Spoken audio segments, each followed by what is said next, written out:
Dumating na rin dito sa Leyte ang relief goods mula sa United Nations. Hanggang ngayon naman ay mahaba ang pila ng mga taga rito para sa libreng sakay sa C-130 palabas ng Tacloban. Mula rin dito sa Tacloban, nakatutok live si Ian Cruz. Ian. Yes, Mel, isang linggo na nga ang lumilipas pero napakahaba pa rin ang pila para sa libreng sakay ng C-130. Eksaktong isang linggo matapos manalasa ang bagyong Yolanda. Ito ang nasilayan ng ating mga kababayan sa kanilang pagising. Isang rainbow na tila sumisimbolo ng pag-asa pagkatapos ng unos.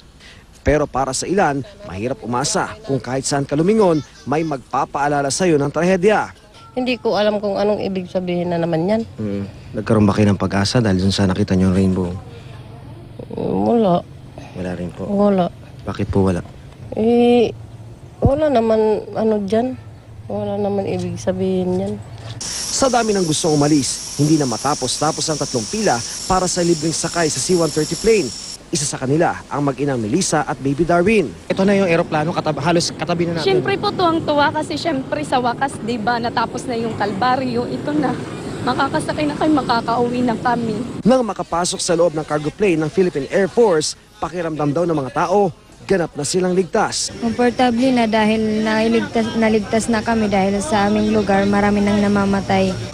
Narito tayo ngayon sa loob ng C-130 at dito nga makikita natin may ilang upuan dito pero ito ay nakareserba para sa matatanda at lalong-lalo na dun sa may mga ina na may mga dalang sanggol.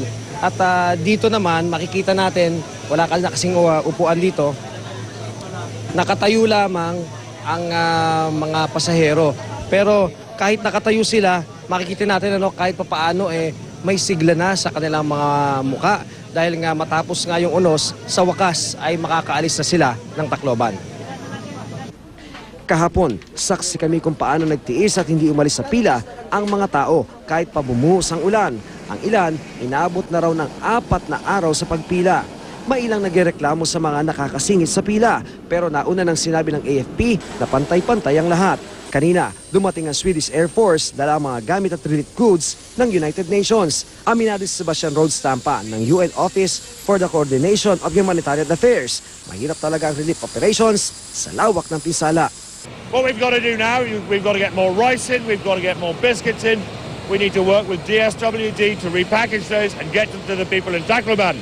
But again, there's a danger on focusing on Tacloban. We need to be looking elsewhere in Samar, eastern Samar, and down in southwestern Leyte. Aalisin dapat agad ang C-130 ng Sweden. Lulan ang ilang mga gamit at mga tauhan ng UN. Pero sa haba ng pila ng mga tao, sa huling sandali, nagpasya mga taga-UN na magsakay ng 60 tao. Isa sa mga nakita naming malala ang kondisyon, si Ronjon Concepcion, 19 anyos. Magang-maga ang mga paa niya at halos di makalakad. 2 araw na siya naghihintay para makasakay ng C-130. Trauma kasi ako Ayaw mo nang bumalik? Babalik. Matagalan pa. Napadaan sa lugar si Dr. Emmanuel Bueno ng DOH. Tiningnan niya si Ronjon at binigyan ng medical advice. Veterano ng iba't ibang kalamidad dito sa bansa at sa iba pang panig ng mundo si Dr. Bueno. Pero isa raw ito sa pinakamahirap dahil hirap silang makaikot dahil sa kawalan ng sasakyan. Iyan, alam mo, yung aming cargo 4 days ago, hindi pa namin nakikita. Na-stranded sa Cebu. And that's how true it is. So yung gamot namin dala-dala, wala. Mel, kahit nga ngayong gabi ay napakarami pa ring mga tao sa loob ng paliparan at sila nga ay mga naghahangad lahat na makasakay ng C-130 cargo plane. At ngayong gabi, Mel, ay dumating din yung dambuhalang eroplano ng Estados Unidos, yung C-17 cargo plane. At nagdala raw ito ng mga heavy equipment para tumulong sa clearing operations ng dito sa Tacloban City. At sa dami nga nung mga gusto sumakay ay 4 na ang katao raw ang kasya dyan kumpara sa 200 katao lamang na naisasakay sa ating C-130. Yan muna ang latest mula rito sa Tacloban Airport. Balik sa iyo, Mel. Maraming salamat sa iyo, Ian Cruz.